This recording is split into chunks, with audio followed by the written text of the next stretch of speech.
N'hésitez pas à liker la vidéo si elle vous plaît et si vous êtes nouveau sur la chaîne, n'oubliez pas de vous abonner et d'activer la notification pour ne rater aucune de nos prochaines vidéos.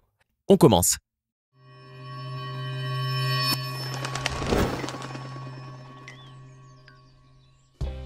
À moins d'être originaire de la nébuleuse du crabe ou carrément de la 5e dimension, le nom de Michael Jackson doit vous être plus familier que votre propre prénom.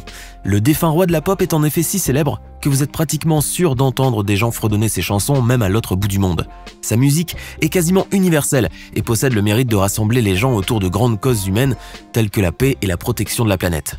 Michael Jackson aura réussi à marquer son siècle étant reconnu comme l'artiste le plus titré de tous les temps par le Rock and Roll Hall of Fame et par le livre Guinness des records. Sa fabuleuse réussite lui a permis d'incarner aux yeux du monde la parfaite illustration du rêve américain, avec ce que ça implique comme gloire, conquête facile et argent coulant à flot. Pourtant, au-delà des apparences, la vie du roi de la pop n'a jamais été un long fleuve tranquille et de son enfance à la fin de sa vie, son quotidien a très souvent viré au calvaire. Aujourd'hui, nous nous intéressons à un pan méconnu de la vie de Michael Jackson et nous découvrirons ensemble toutes les difficultés auxquelles il a dû faire face en silence pour redevenir la superstar planétaire que nous avons tous admirée. On commence. Le roi de la pop est né le 29 août 1958 à Gary, une petite ville de l'Indiana aux États-Unis, et il est le 7e des 9 enfants de Joseph Walter Jackson et Catherine Esther Scruggs. La famille nombreuse vivait dans une toute petite maison pourvue de 2 chambres seulement, en raison de la précarité de sa situation financière, étant donné que sa seule source de revenus résidait au maigre salaire d'ouvrier de Joseph. Ce dernier, pour arrondir ses fins de mois, jouait aussi de la guitare dans un groupe de rhythm and blues appelé The Falcons, et répétait bien entendu très souvent à la maison. C'est donc dans cette ambiance musicale qu'a baigné toute la fratrie Jackson, et c'est ainsi que dans un premier temps, Joseph joue de la guitare et fait chanter ses enfants. L'utilisation de la guitare paternelle leur était normalement interdite, mais Tito, l'un des frères de Michael, en jouait parfois en cachette lorsque son père était absent. Lorsqu'il s'aperçut un jour qu'une corde était cassée, ce dernier menaça ses enfants de les battre violemment s'ils ne lui montraient pas qu'il savait bien en jouer. Il est utile à cette étape de l'histoire de vous en dire un peu plus sur Joseph Jackson, pour que vous puissiez cerner un peu le personnage et surtout remettre les choses dans leur contexte. Car Joseph Jackson était de l'avis de tous que l'on peut appeler un père tyrannique, à la limite du sadisme, avec un tempérament très violent hérité de son passé de boxeur professionnel et d'enfant battu. Ce dernier était si sévère envers ses enfants qu'il lui suffisait d'un simple regard pour les terroriser et semer l'effroi au plus profond de leur cœur. Pour revenir à la guitare, Joseph croyait pertinemment que ses enfants lui avaient simplement désobéi en touchant à son précieux instrument de musique et voulait les humilier en les confrontant à leur ignorance avant de copieusement les rosser comme d'habitude. Mais contre toute attente, il réalise que Tito et ses frères savent non seulement jouer de cet instrument, mais possèdent un réel talent musical. Il répare sa guitare et l'offre à Tito puis s'emploie ensuite lui-même à prendre en main leur formation musicale. Michael en devient le chanteur principal grâce à sa voix étonnamment maîtrisée pour son jeune âge et son habileté à reproduire les pas de danse de James Brown. Ironiquement, ce qui n'était finalement qu'une manière sadique de punir ses enfants s'est révélé être finalement le point de départ d'une belle épopée qui allait durer de nombreuses années, assurant la richesse de Joseph et ravissant l'enfance de ses rejetons. Les Jackson 5, qui se produisent d'abord à Gary, remportent tous les concours auxquels ils participent et acquièrent bien rapidement une grande renommée locale. Joseph obtient pour eux des auditions les week-ends à Chicago, New York et Philadelphie, lors desquelles les 5 garçons qui continuent à aller à l'école les jours de semaine doivent se présenter malgré la fatigue et le surménage, car personne ne souhaite bien évidemment mettre papa en colère. Ce dernier, qui en temps normal était extrêmement sévère avec ses enfants, atteignait des sommets de violence lorsqu'il s'agissait du groupe, n'hésitant pas à rosser très souvent ses fils s'ils lui désobéissaient ou si par malheur il leur arrivait de se tromper sur un accord ou une note, ou tout simplement sur un simple pas de danse. Les frères Jackson allaient donc vivre perpétuellement sous le joug de cette tyrannie, mais c'est paradoxalement cette même tyrannie qui a permis au groupe de percer, car à force d'entraînement acharné et motivé par la peur, la fratrie va donner le meilleur d'elle-même et le succès allait leur ouvrir grand ses portes. De sa création en 1963 jusqu'à sa dissolution en 1990, le groupe aura vendu plus de 100 millions de disques dans le monde entier, ce qui en fait l'un des groupes les plus vendeurs de disques de tous les temps. Michael avait quitté le navire dès 1984 lorsqu'il s'émancipa presque complètement de l'emprise de son père et entreprit de continuer sa carrière musicale en solo, avec tout le succès qu'on lui connaît. Le roi de la pop va dès lors enchaîner les gros hits et à mesure que sa renommée grandit de jour en jour, son apparence physique commence à changer, ce qui donna lieu au final à une extraordinaire transformation. Avec un nouveau-né et une peau qui blanchit de jour en jour, Michael va littéralement se métamorphoser, de sorte à ce qu'il n'y a plus aucune ressemblance entre le petit afro-américain aux cheveux frisés de ses débuts et le jeune homme pâle au visage émacié qu'il est devenu.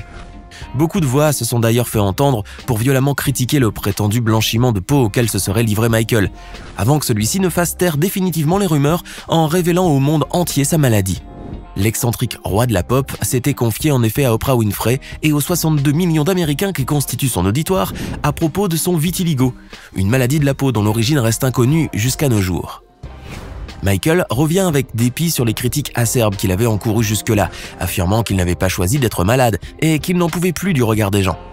Cette interview de Jackson par Winfrey restera gravée dans les annales, car on y découvre un Michael Jackson en position de faiblesse, victime malgré lui d'une maladie et de ses conséquences néfastes. Quelques jours seulement après le passage de l'émission, un discours public sur le sujet du vitiligo sera lancé, afin de mettre la lumière sur cette maladie relativement inconnue. Et pour répondre à ceux qui lui reprochaient de ne pas faire honneur aux Afro-Américains, Jackson a déclaré publiquement qu'il était fier d'être noir, une bonne manière de leur clouer le bec. Le monde venait de découvrir une partie des souffrances qu'endurait la star, loin de l'image du lutin pétillant de joie sur scène. Il apprend ainsi que Michael Jackson est véritablement complexé par sa maladie de la peau, qu'il essaye de cacher du mieux qu'il peut avec des vêtements à manches longues et des pantalons longs. Dans le clip vidéo de Remember the Time, on peut ainsi clairement remarquer que tous les danseurs et acteurs, à l'exception de Jackson, sont légèrement vêtus. Le chanteur, lui, n'ose même plus porter de vêtements à motifs afin d'éviter au maximum d'attirer l'attention sur son trouble de la peau. Mais s'il voulait bien croire que l'éclaircissement de sa peau était dû au vitiligo, le grand public tenait toujours Michael responsable de s'être hideusement défiguré à coups de chirurgie esthétique, au point que son visage ne ressemble plus en rien à celui de l'adorable chérubin qui chantait ABC. Au fil du temps, la structure du visage de Jackson avait en effet visiblement changé, et beaucoup de chirurgiens ont supposé qu'outre plusieurs rhinoplasties, il avait également subi un lifting du front, une chirurgie des pommettes, ainsi qu'une altération des lèvres.